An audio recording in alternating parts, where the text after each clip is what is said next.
So we're learning Tanya Igeres HaKodesh, letter 2. And just an introduction. The first letter, the Alter Rebbe wrote various times from 1770, you could say like 1770 till 1788. He wrote it originally like 1770. He then added another time, we don't know the exact year. And then the third time, which he added the third section of the first letter, he added 1788. Now, that's the first letter. The second one that we're about to begin, he wrote when he came back from Petersburg, where he sat in jail for 53 days for spreading Hasidus. In Chabad, the day Yutes Kislev is the day that celebrates his survival from prison. And after he came out, he wrote a letter. So that was in 1798. So the difference between the first letter and the second one is at least 10 to 28 years. Okay? The second letter, if you look at the top, first it says, Mi bi osoi, mi Petersburg, right? Where is this over here? Here. Upon the arrival from Petersburg. And then, afterwards, it says number 2. The only other time in Igeres HaKodesh where there is a caption above a letter that the Alter Rebbe wrote, that his sons wrote, is 27. Igeres HaKodesh 27, which is associated, I believe, with the passing of Rabbi Yitzchak of Berditchever's son. And he writes that's written before the actual letter. But there, you'll notice that the number 27 is before the caption. Here, the number 2 is after the caption. Why? So only our Rebbe can come up with an answer of a kind. And it's an answer that addresses the overall idea of Chabad Hasidus. And that is, Menashe, there was Hasidus Chabad pre-Yutes Kislev, pre-1798, and then there was Chabad Hasidus after 1798, after Yutes Kislev. And the Rebbe brings the Chazal Zayis, an Aleph, when you squeeze it, it gives out the best oil. And in the analogy, in the moral, when one is pressured and put to the test, that's when they perform best. So Hasidus Chabad by the Alter Rebbe began way before 1798, but then it was kind of coasting and it didn't make its impression. When did it really make its impression? Mi bi osei mi Petersburg. After his return from sitting in jail for 53 days in Petersburg, which today is Leningrad, right? Or today it's actually back, it's called St. Petersburg. They changed the name for a while for Leningrad, right? So Stalingrad, Leningrad, those were the old names that they changed because they wanted to remove the memory of the villains. So therefore the base over here comes after the caption.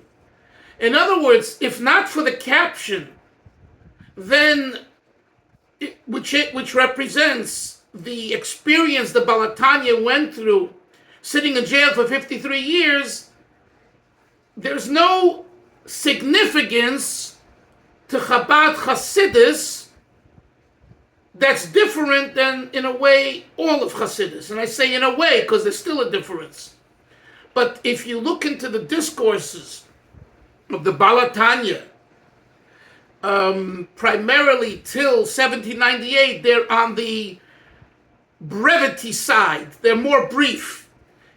And even some that are, kind of technically many words and many pages, but the concepts are not elaborated upon. After Peterburg, where the Alter Rebbe was squeezed, was pressured. And what was the pressure? Why are you publicizing Chabad Hasidus to the masses? The idea of Chochmah Bina Das, delving into the intricacies of God, about creation, purpose of creation, manners of creation, and everything else, which Hasidut HaKlalit, all other Hasidut, from Breslev to Belz to Slonim, etc., is more general. They don't delve into these intricacies. So the Gzeira from on high, there was a decree. You might be wrong, Baal Tanya, for doing this. The tzaddikim themselves, Rabbi Yitzchak Berditchever, the Lechevitcher, the Chernobler, they were all tzaddikim, so they knew and they were able to relate to all of these teachings. Individuals, because they were great neshamas and great people. But the average man on the street, it's overwhelming for them, and because many of them were very simple Yidden who barely could read, on, etc., it might actually turn them off. So there was a gzeira from on high. There was a decree. Maybe we should stop this Hasidus. In what form, Yoini, did the gzeira take place on earth? In the form of the Baal Tanya being informed on by the Misnagdim that he's funding the Turkish government over the Russian government, the Tsarist government, and he was in prison for 53 days and his life was in jeopardy. That was the manifestation of what was really happening was a gzeira, one second Hillel, was a gzeira on Chassidus Chabad, not Chassidus HaKlalit. Now, I once told you, if you remember, that not only was the Baal Tanya arrested, there were about 20 others also arrested. But the primary Hisnagdus, opposition to Hasidus at that time was the Alter Rebbe, was Chabad. Okay? Yes, Hillel. What year was it on the secular calendar that the Alter Rebbe was imprisoned? 1798. 1798? Yes. So you said? Yes. Okay. So that was before the coming of Napoleon, right? Correct. Yeah. Correct. Was. Yeah. So the whole story of the Baal Tanya and his relationship with the other Rebbe's, someone who supported Napoleon and he was against Napoleon, that all was 20 years later, 15 years later. Yeah, 1812 or so, just before, a year or so before he passed away, 1813. So yeah, it was around, right, so it was 14 years earlier approximately. Anyway. So the very end of the Baal Tanya's life was that whole episode? Okay, yes, thanks. yes. Okay, so this explains why the cat... What? Yes, I'm sorry, Yoini. Yes. Yoini. Question. You said that that basically they were Malshin, the Litvaks were Malshin on the Rebbe to the Turks? No. the Misnagdim, doesn't mean all Litvaks. There was a group of Misnagdim, very opposed to Hasidus in general, Chabad Hasidus in particular, and their reason was they were concerned that this would cause another Shabtai Tzvi, another false messiah that would ultimately lead to what we would call today a fryout, a worldwide fryout in Russia and Ukraine. So the Alter Rebbe was sending funds to Eretz Yisrael to support the Koilo, like other groups were sending money. And yes, they said that the Turks were in control of Eretz Yisrael at the time. So the argument was that he's funding the Turks. And the Tsarist government saw the Turks as their enemy. So they said this is a counter-revolutionary. This is that type of behavior. Yes, that's exactly what took place. This didn't happen hundreds early. I'm sorry. This happened what? This didn't it happen a few hundred years earlier with the Baal Shem Tov as well? Not so much with the Baal Shem Tov, with the Maggid of Mezrich. The first excommunication, Cherem, that the Goyin of Vilna and the Rabbanim of Vilna was during the time of the Maggid of Mezrich. I don't believe during the Baal Shem Tov's time, no. You're talking about, 1760s, something like that. The Maggid passed away in 772. He passed away at the Kislev 772. So it happened a little before that, maybe 1770. That was on Hasidus Bechlal. And there was a reason why it took place then, because there was a group of Hasidim known as the Tok Hasidim from the year Tov Kuf Lamed 1770, who were behaving in a way which belittled the Litvaks. And because the Litvaks, it was all seichel, intellect. Everything has to be in its box, everything has to make sense. And the Baal Shem Tov brought about the neshama, the soul. So the soul is out of the box. So we had a schism. So they would go into a store, a grocery store, and ask for a pound of nails. They would want to buy a pound of nails, which was ridiculous. You don't buy nails in a grocery store. They did this to make themselves look foolish, to belittle rationale.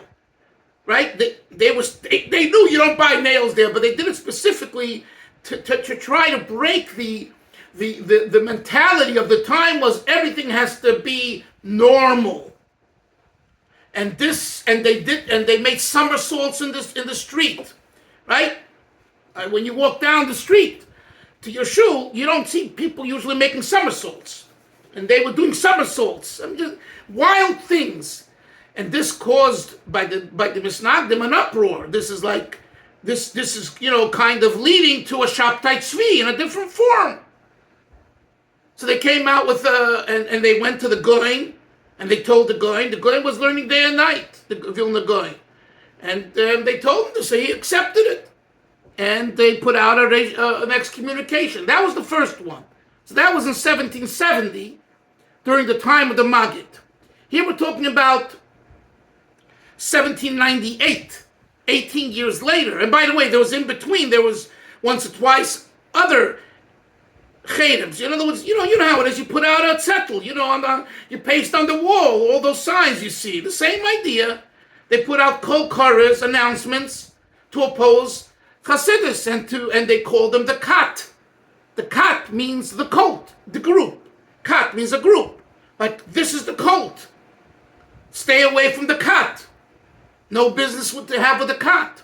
Don't marry anyone from the Kat. Okay, and so much so that they sat shiva. If someone of the Misnagdim married a family came from Hasidim, they would sit. It was outrageous. It was not accepted. And if a son or a daughter became a Chassid, like Rav Pinchas Reizes, I told you that story 2 years ago, his father, Rav Henoch Shklover, from the city of Shklov, which was really a Litvish and Misnagdish city, sat Shiva for him, Kipshutai. Like you said Shiva when your son is killed, God forbid, or daughter, Hayalisia. I mean, we can't imagine this today. We can't imagine it. But this is not just documented in Chabad sources. This is documented in academic sources, in all kinds of diaries of people who didn't remain frum, who did remain frum. So from all sides, this is a fact. This is not Babamaises made up by Hasidim to cast negativity on Misnagdim. And so the trajectory for years went on, and it became a very big split. And to the point where the Alter Rebbe, when he took over, when Mendel of Vitebsk and Avram Kalisker left for Eretz Yisrael in 1788, they appointed him to be the Rebbe for the whole area called Rysen, which is White Russia, or today Belarusia. And then he started to teach his style of Hasidus, Chabad, to everyone, not just the Chabadniks, to everyone in that area, okay? And this just exacerbated the machlokes, because when you're teaching, when you're teaching basics, so you don't have straws to grab onto to say But when you go into details, as we've been learning for 6-7 years, Chassidus, you guys see with your own eyes and you hear with your own ears what Chabad Chassidus is, right? Here, you could grab onto these ideas, philosophical ideas. How did God create the world? Yesh miyayin ilaviolo. Like it sounds so much like philosophy. Like what? And philosophy is a dangerous field. Yes, we had Jewish philosophers, but everyone, the Saadia Gaon, yes, but they were great men. The average person didn't study Jewish philosophy. Now, when you learn Hasidus Chabad, it can easily sound like philosophy, and it's very scary for someone who's a novice. So when the Alter Rebbe, from 1788, let's put that year as the date, for the next 10 years, because that is 1789, the first 3 chapters of Tanya, he said, the first 3 chapters, and then he started to teach the Tanya, and then he actually printed the Tanya in 1795, or 96, whatever. So progressively, Chabad Hasidus teaching through the Alter Rebbe was progressing, continuing. So this came to a head in 1798, where they actually saw him more than the Karliner and the Lechovitcher and the Yitzchak Berditchever, because they were not teaching Chabad. They were teaching general ideas of Ivdus Hashem B'Simcha, Einoid Milvadoi, So they didn't put the pressure on them as much. But when the Alter Rebbe, with all this came, when the Tanya, we could say that when the Tanya published, I think it was 1796, when it published, before it was in Kuntresim, in essays, you come into a shul, Shabbos, everyone has, right? We have these handouts.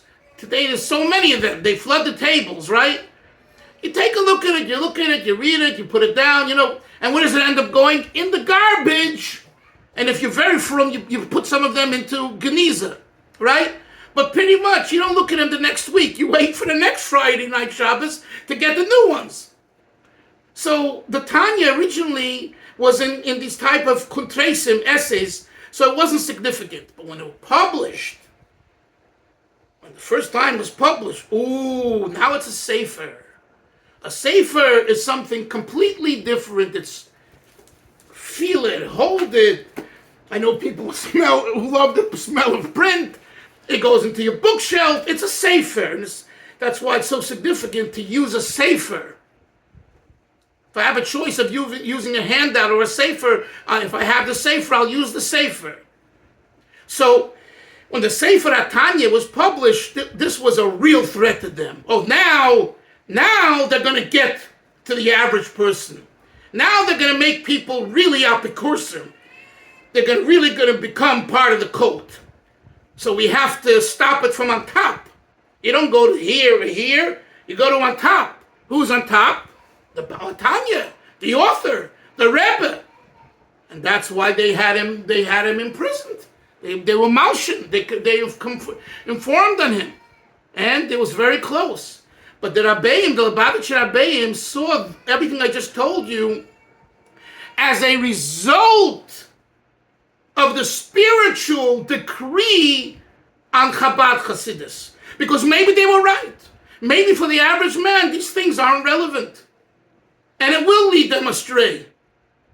So this was the judgment in Shemayim, in heaven, that was going on during those 53 days. And when the Alter Rebbe was vindicated, it proved that his derech of teaching Chabad, of Chasidus, of the Baal Shem Tov, and elaborating the way of Chabad is the right way, is an accepted way, is a kosher way.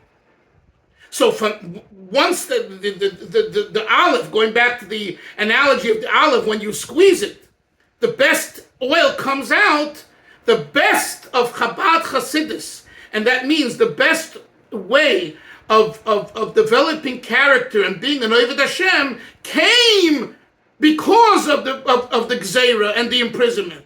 And through the vindication, it means, you Balatanya, continue teaching your Hasidus Chabad and continue teaching it in a greater and better way, i.e., the opening words, Mi bi'osei mi Peterburg.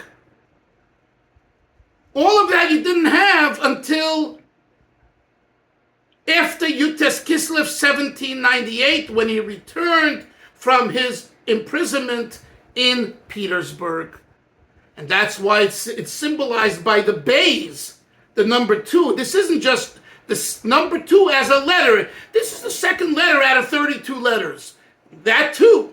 But bays means, the Rebbe said this, bays means that this is the second stage and the deeper stage in the development of Chabad Hasidus. It came because of Petersburg, because of the imprisonment. And by the way, it's a very practical thing for us in our lives, and we like to bring everything down to practicality. That when you go through what we call a negative experience, if you take it the right way, it makes you stronger and better and deeper. Now, we don't look for the negative experience, right? But the fact is, every one of us, whether it be in our private lives, in our communal lives, and now in Eretz Yisrael, it's definitely some kind of gzeira, what's going on. So if we have the right attitude that this is just a test, it's a very strong test, and we should never know of such a test. But the fact is, we're being tested. You could jump up and down and pretend it's not happening, and you're a big fool. It's happening. Unfortunately, big time it's happening. So it's a test. So just know that when you pass the test and you stand strong in the test, you come out stronger. Eretz Yisrael will come out stronger in Yitz Hashem to eliminate once and for all these terrors and etc. And the world will see. They just found, I read yesterday, they found Sinwar's computer, and they found manuals, and everything they've said, which you guys all know, they found it on the computer, the way he gave instructions and the way they wrote up the psychological, warfare tactics, and how to pretend that they want to make peace, on and on and on. All they found it. So now what can America and companies say? We have his computer. He's giving instructions the way they should go about this war. So all of this is to make us stronger. Let's learn some Tanya Chevra, because we can darshan here all day. Actually, we have 3 minutes. So let's begin. So he says, Katainti mikol achsodim. This is a pasuk in Bereshis, by Yishlach, I believe. Yaakov Avinu says, I have become humbled from all the kindness, mikol emes, and all the truth. So, let me just say, there's two pirushim here. There's Rashi and Ramban. Rashi says, so Yaakov is about to meet Esav, right? By Yishlach, the whole story, the wrangle with Yaakov. And Yaakov is scared, and he's asking Hashem to help him. Why? Yaakov. So the Torah says, Katainti mikol achsodim. My chasodim, my kindness that I've done for you, God, has been diminished. Why? Because they've been used up. It's brownie points. It's like the children go in, they play in the arcades. Maybe adults do it too. And you get tickets, you get points. And after a while, you don't have any more. You gotta play more. You gotta pay more money, buy tickets, right?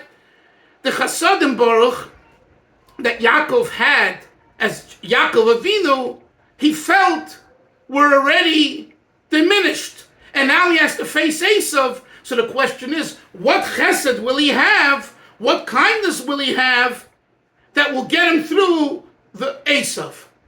That's what the pasuk says. This is what how Rashi explains the verse. Katainti mikol achsodim. So the katainti, even though it means I've become small, more humble and all that, but the katainti, Rashi says, refers to the chasadim. The chasadim have become less. So really Rashi's pirush Hillel is that the katainti doesn't go on him, on Yaakov, but it goes Avram on who? On the chasadim. Comes along the Ramban. The Ramban says, Rashi, how can you say that? It says katainti. Right?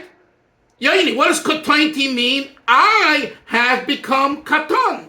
I have become less, small. So what do you mean, Ramban? Katainti refers to the acts, to the chasadim. And the Ramban disagrees with Rashi. And Ramban says, not the chasadim have become less. Maybe they did, but that's not what Yaakov was concerned about. He was concerned about katainti, that he has become humbled.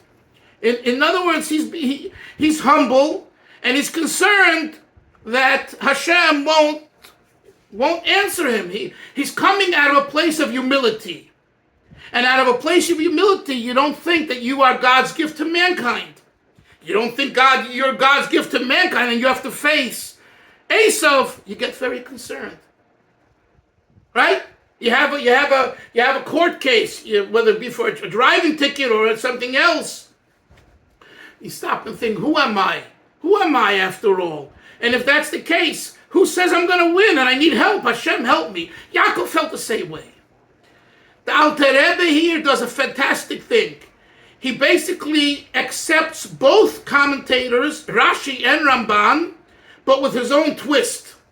And he says it through the word pirush, which is the next word, pirush. Remember, I've told you over and over, whenever you see the word pirush, that means there's something here that's bothering him. And what's bothering the Alter Rebbe?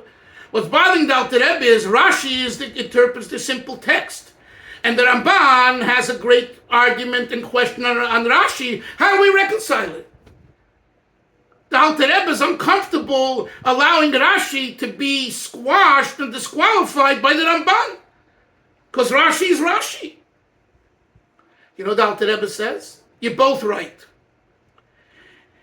Because Yaakov's chasodim were diminished, it caused in him a feeling of humility. So according to the Alter Rebbe's interpretation, the kol chasodim, the katainti goes on the person, like the Ramban says, and the kol chasodim refers to the Ramban's interpretation. And the Alter Rebbe, and this is the trajectory for this letter, is that the humility is not because he's afraid that his good acts, his chuyot, his merits have been diminished. His humility is genuine. He's humble because he recognizes it all comes from God. That the Ramban doesn't say, and that the Rashi doesn't say. That the Alter Rebbe says. And he comes to that by combining both interpretations. In other words, according to the Ramban, it's very simple. No philosophies here. You have schuyot, you have merits that protect you and will help you. And Yaakov was concerned they've been diminished, so I'm going to lose against Esav. According to the Ramban, that's Rashi. According to the Ramban, Yaakov was humble and didn't feel worthy. The Alter Rebbe is saying, you know why Yaakov didn't feel worthy? Not because he was a failure, because he realized that when God does a chesed to you, you're closer to God, obviously, since he's done that kindness with you. So, wow. Not that you become any more important. You understand? There is this feeling, he's going to say it later, there's this feeling, if Hashem does a chesed with me, Hillel, I must be a real special chap. I must be a real special guy. He doesn't do it to my friend. Why did he do it to me? I must be very worthy. That's what the Alter Rebbe says. Yaakov said, no. I'm not worthy. I'm humble before you, God. It's only because you did it because you chose to bestow upon me this kindness and save me. So it's a whole different attitude. It's not coming out of a weakness. The humility is not coming out of a weakness. Like, you have someone who, they didn't succeed and they're broken and they don't have funds and, and they feel very, very broken. And they're humble because of that. That's not what we're talking about here. Hashem did with Yaakov such tremendous kindness.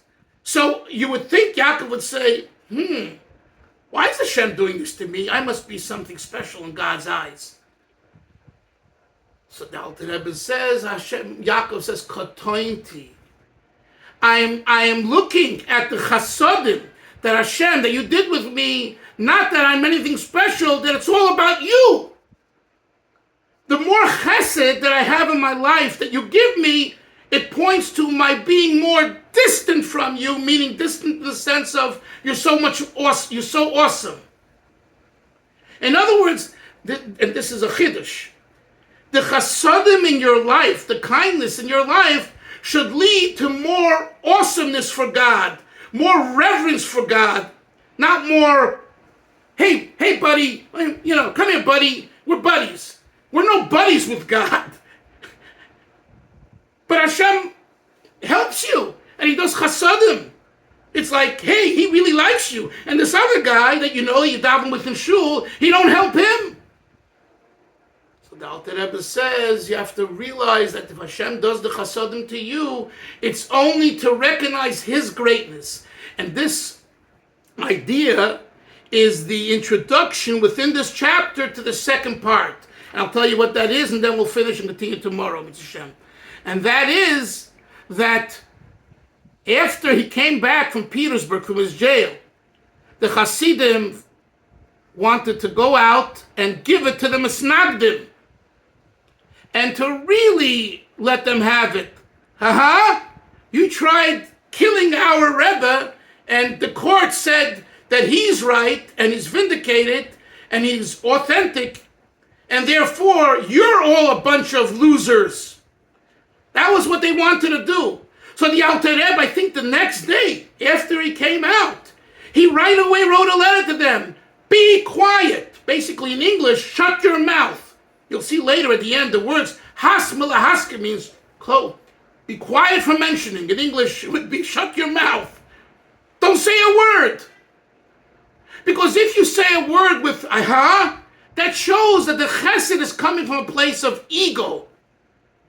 Says the Alter Rebbe, the fact that Hashem did a chesed with me and with Chabad Chasidus, and it was vindicated, is a reason to be more humble. And it's a reason to recognize God's awesomeness. And that Hashem, for some reason, was so far from God, Hashem expressed himself through this particular vindication. That's the connection between the first half of this letter and the second half. And I conclude that this is why, possibly, it's a second letter in the Igeres HaKodesh. I think Baruch was asking me about the connection between the letters, and it's a very difficult study, and I don't know if the Rebbe ever showed the connection of the 32 letters. But I was thinking about your approach, Baruch, which I'm glad you brought to my attention. I'm thinking about it as we learn. Possibly, the first letter is about what? The first letter is about, it begins with the Shia Shas, thanking the Hasidim for making the Sima Shas. And then he talks about davening, prayer. And that you should pour your heart out in prayer. Ad mitzvah nefesh is the language of the Alter Rebbe. Ad mitzvah nefesh, till the cessation of the soul. I think to experience the second letter, which is to keep your mouth shut when your enemy, even unfortunately if it's your Jewish enemy, wants to kill you and get rid of you and harm you, and keep your mouth shut, you only could do that if you daven properly. If you connect with Hashem through davening, and you understand and you feel through the davening Hashem's awesomeness, then you'll keep your mouth shut and won't laugh at your enemy. And this is a very, I don't mean enemy, Yoni, the Arabs, Yamach Shemam, and the Nazis, Yamach Shemam. I'm talking now about our own brothers and sisters, okay? And this isn't, I was thinking a lot about this. This is not easy. It's not easy. Imagine someone, I asked this question, Hillel, to people. If someone goes and slaps your father in his face, or screams at your mother in public and humiliates her, aren't you going to want to get retribution from them? A normal person would say, absolutely. What a chutzpah. Outrageous. Outlandish. Here, a group of Jews did this to the Alter Rebbe, to Chabad Hasidim. The normal thing would be, we won. Didan Notzach. And now we're going to show you. Comes along the person who was almost dead, almost died because of this, and he says, be humble and be quiet and don't say a word. It's a very, I know for me, when I think about this, it's like, it's hard. It's hard. It's very hard.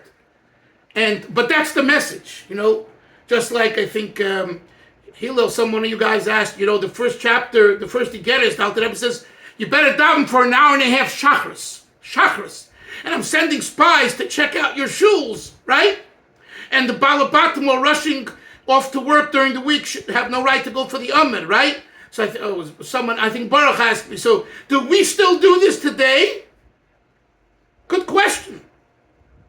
Because in most shuls, Lubavitch, Chabad, and most others, we don't daven an hour and a half Shemon Esrei. Okay, Yoni said in Karlbach they do. I'm talking about during the week. I'll challenge you, Yoni. I don't know. You telling me in a regular weekday davening in Karlbach's an hour and a half? No. On a Shabbos. He's talking about during the week. He's talking about during the week. The closest one that I saw to this is Amunas Yisrael on 16th Avenue in Borough Park. They daven probably an hour for sure every day, and maybe closer to an hour and a half. Okay? But the point is, that was the prelude kind of to this second letter. To be able to control yourself and to refine yourself and to come to a point where you don't want to take revenge of the one that wants to hurt you, that needs a lot of self-refinement. It needs a lot of work. Where do you experience that work? In tefillah. When you daven and you say the words and you think about the words and you sing a Hasidic tune and you close your eyes and you shed a tear and you work on yourself, and that takes time, an hour and a half. you'll say, I don't know what God wanted, but obviously there was a higher calling, and Hashem saved me and got me out of this problem. So now I have to not just thank him, but recognize that it's all God, and how God, who is so awesome, had mercy on me, who was so nothing, etc. Okay, Chavra, any questions? Okay, have a great day, everyone. We'll see everyone tomorrow. Sei gesund. Yes, Yaini, you want to say something? Sorry. A quick thing, I just want to ask, was there ever an apology issued by the Misnagdim? No. I'll say it this way. The Soloveitchiks, Rabbi Chaim, Rabbi Yasha Ber, they didn't offer an apology because they come from Chaim Volozhner, who was the main Talmud of the Goin. But they liked the Rebbe Rashab and the previous Rebbe and the Rebbe, and they had a relationship. So their actions bespoke of an apology, yes.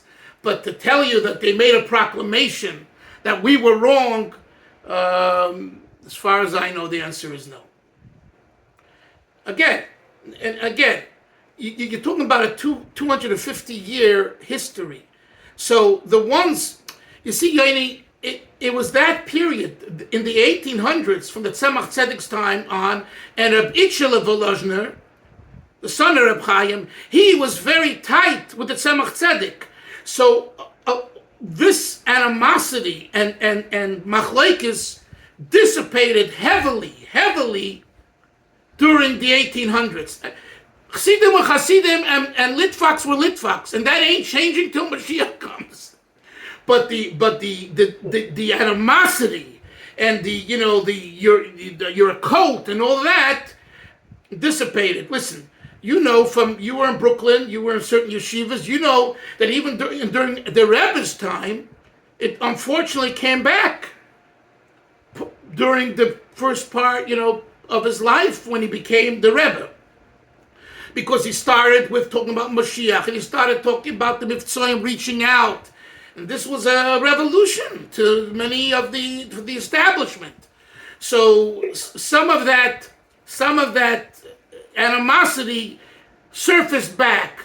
But Baruch Hashem, today it's again put to sleep pretty much, if you have a chassid and a litvak taking a little l'chaim, Simchas Torah, and you're sitting down together, and then you might hear some stuff, But